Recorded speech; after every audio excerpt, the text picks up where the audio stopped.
Halo, Assalamualaikum warahmatullahi wabarakatuh. Salam sejahtera untuk kita semua. Berjumpa lagi di kanal Nurul Indarti. Kali ini saya akan mengajak teman-teman, khususnya rekan-rekan mahasiswa yang tergabung di kelas Research Method in Concentrations, program MBA Yogyakarta, mata kuliah workshop usulan penelitian, workshop metode research untuk program MSc dan program doktor FEB UGM, dan mungkin teman-teman pemirsa yang tertarik untuk belajar tentang metodologi penelitian. Topik kali ini adalah tentang paradigma, khususnya dalam metodologi penelitian, di mana kalau teman-teman mungkin membaca literatur, paradigma ini umumnya dibagi dua, yaitu terkait dengan metode penelitian kuantitatif dan metode penelitian kualitatif. Nah, sebelum kita masuk ke diskusi yang lebih dalam, saya ingin mereview sedikit tentang penelitian. Jadi penelitian itu apa sih? Penelitian ini adalah sebuah pencarian penjelasan akan peristiwa, fenomena, hubungan, sebab akibat, sehingga tidak sering ketika kita melakukan penelitian, pertanyaan yang kita ajukan adalah tentang apa, tentang bagaimana, dan tentang mengapa hal tersebut terjadi. Jadi mengapa sebuah fenomena itu terjadi. Atau bahkan secara lebih spesifik kita mempertanyakan apakah ada interaksi, apakah ada hubungan sebab akibat.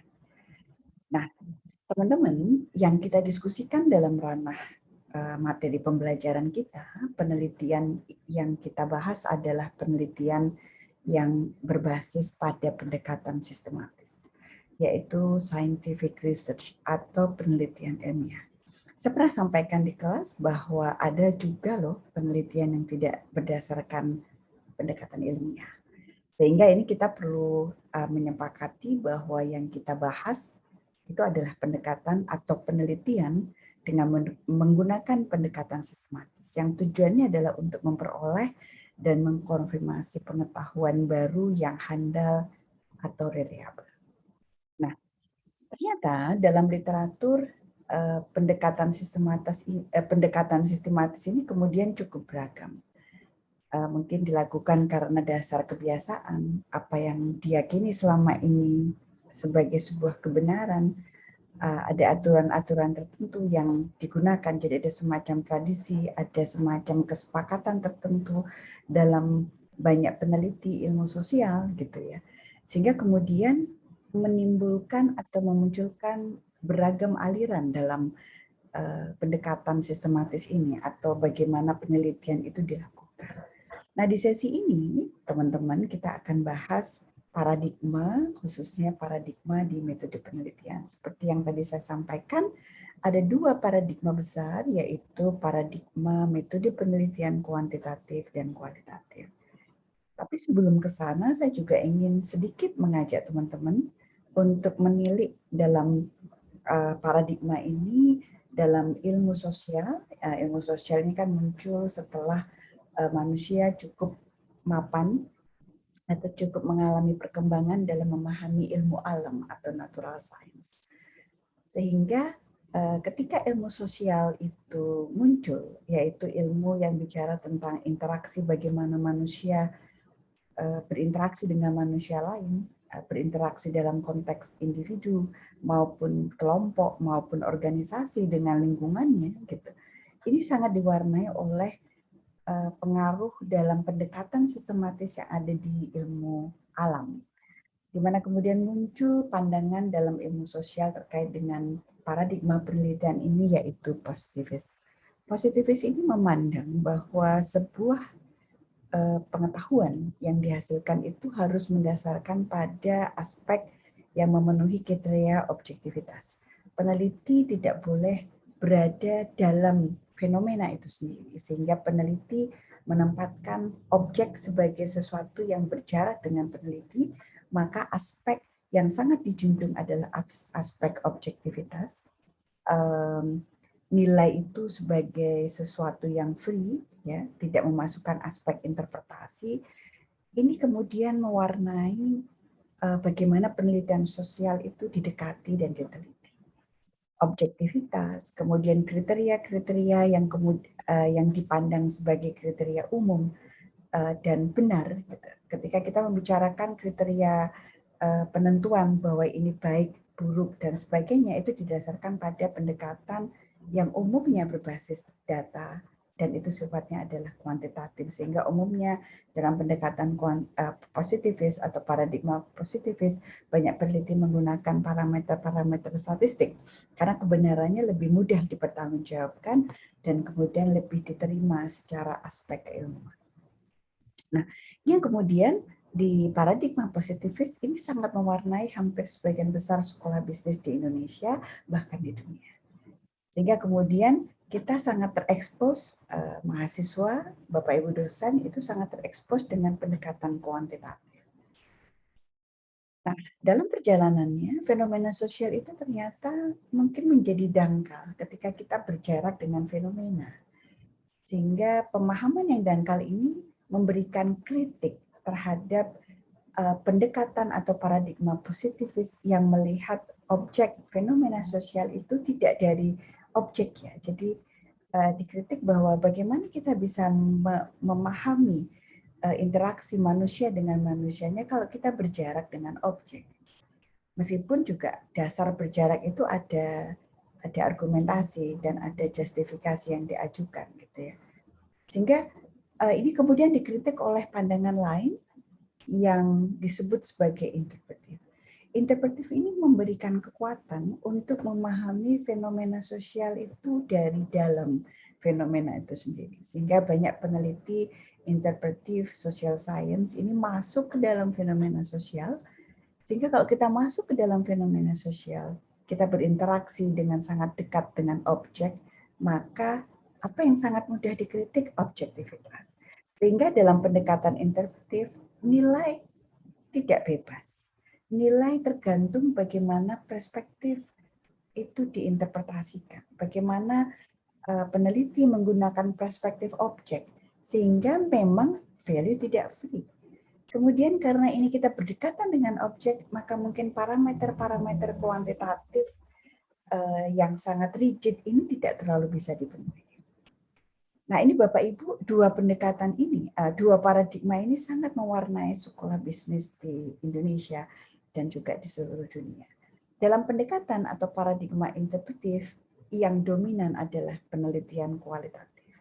Karena penelitian kualitatif ini memang menggunakan interpretasi, pendekatannya adalah induktif, dia masuk ke dalam objek. Gitu ya.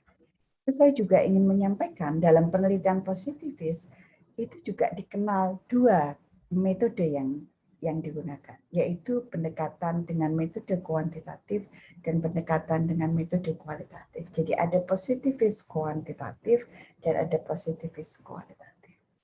Tapi juga ada interpretif kualitatif. Bedanya, mungkin kapan-kapan kita akan diskusikan lebih rinci perbedaan antara positivis kualitatif dengan positivis interpretif. Tetapi secara garis besar positivis kualitatif ini Bapak Ibu misalnya menggunakan framework atau konsep spesifik ketika melakukan penelitian dengan cara induktif, ini semangatnya adalah tentu kalau di kualitatif induktif tidak untuk pembuktian, tetapi kita menggunakan template dalam konteks framework yang dipakai itu untuk memahami fenomena. Sehingga umumnya konsep atau framework yang dipakai itu menjadi anchor utama dalam kita memotret, memahami, dan melakukan eksplorasi terhadap fenomena. Sebaliknya, dalam konteks interpretif, kita hanya menggunakan konsep dan framework sebagai point of departure, tetapi semangatnya benar-benar kita tidak tahu apa yang akan kita temukan. Jadi tidak terbelenggu, tidak terbatas dengan framework atau tipologi tertentu yang kita pakai sebagai sudut pandang ketika kita memahami fenomena. Penasaran ya seperti apa? Tapi mungkin next time kita akan fokus di dua paradigma ini untuk kualitatif positivis dan kualitatif interpretif. Nah, Bapak Ibu, dalam ilmu sosial itu juga ada sekelompok peneliti lain yang memberikan kritik terhadap keberadaan teman-teman di positivist social science dan interpretive social science. Mereka ini menyebutnya sebagai critical social science. Mereka hadir dengan semangat untuk memberikan perubahan kepada dunia sosial. Jadi selama ini mereka mengkritik bahwa teman-teman positivis ini melakukan kajian, publikasi, dan juga interpretivis melakukan kajian publikasi, tetapi dunia sosial tidak berubah menjadi lebih baik. Yang kemudian dikritik, mereka ini adalah sekelompok orang pemerhati sosial, umumnya mereka bergerak di lembaga swadaya masyarakat atau NGO dengan semangat melakukan kajian pemahaman terhadap fenomena sosial, tetapi berorientasi pada perubahan. Tentu pendekatannya adalah induktif, interpretif, tetapi semangatnya adalah untuk memberikan perubahan pada kehidupan sosial interaksi manusia yang lebih baik. Mereka tidak berorientasi pada publikasi.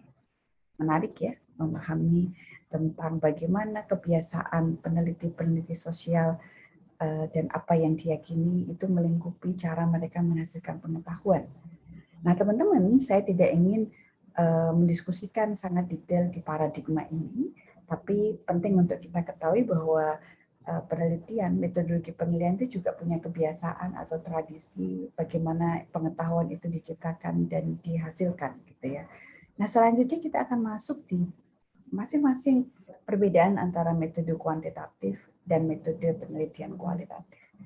Penelitian kualitatif ini tadi saya sampaikan, peneliti memberikan interaksi atau kontak dengan fenomena secara intens. Kita adalah bagian dari fenomena, atau kita peneliti berada di dalam fenomena.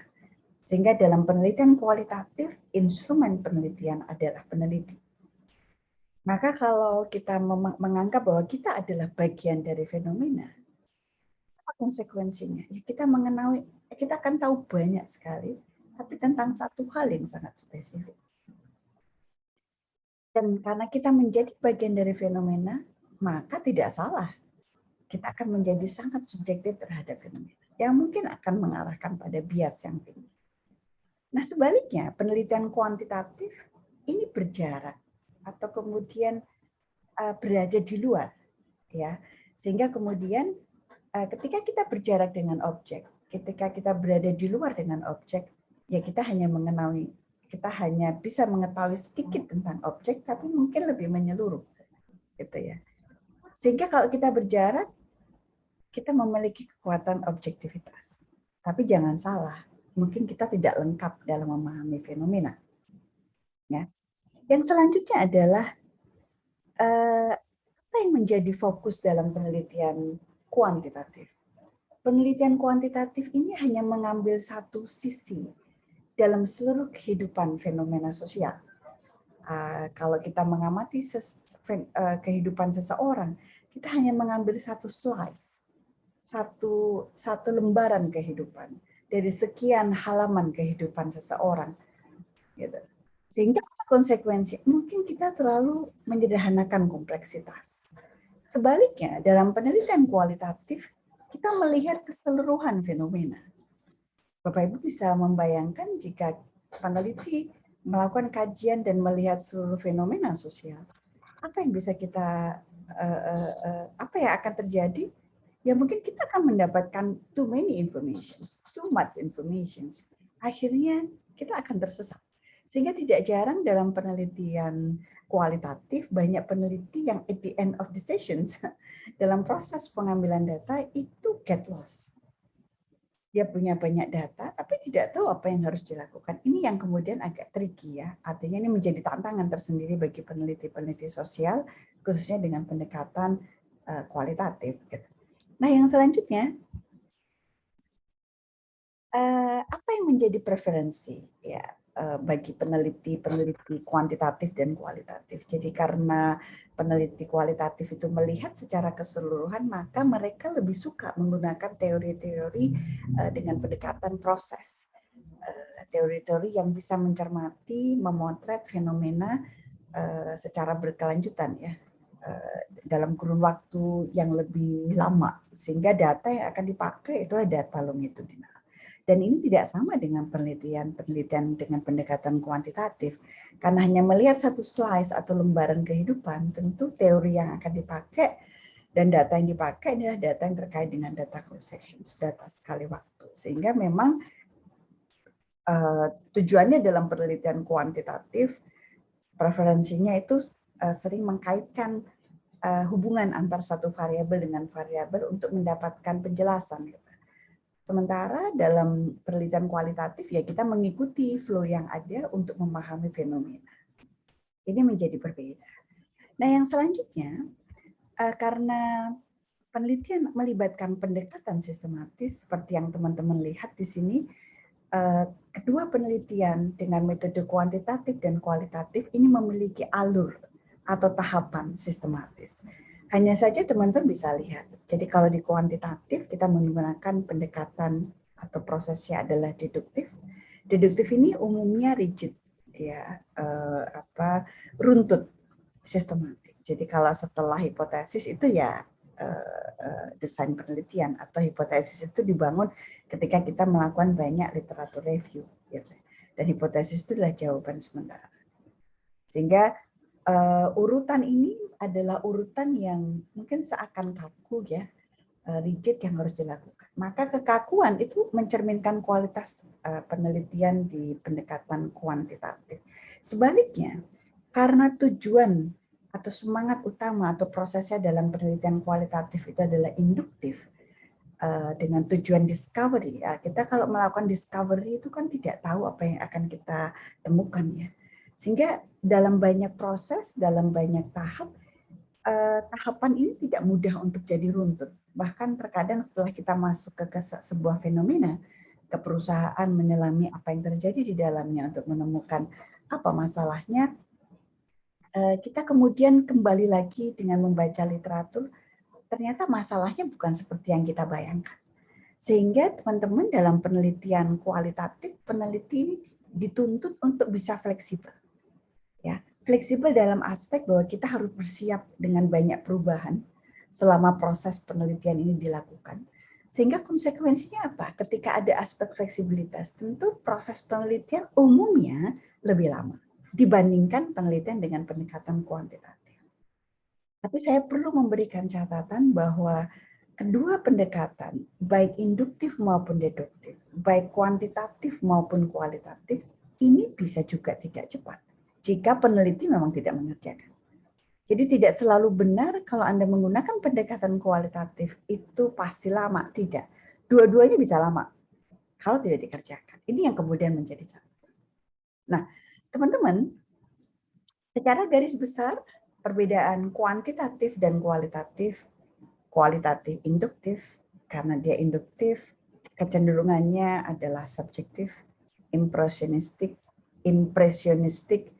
holistik, pendekatan yang menyeluruh, kemudian memang tidak punya fokus pada aspek generalisasi, tapi memahami secara lebih menyeluruh dan menghasilkan perspektif baru.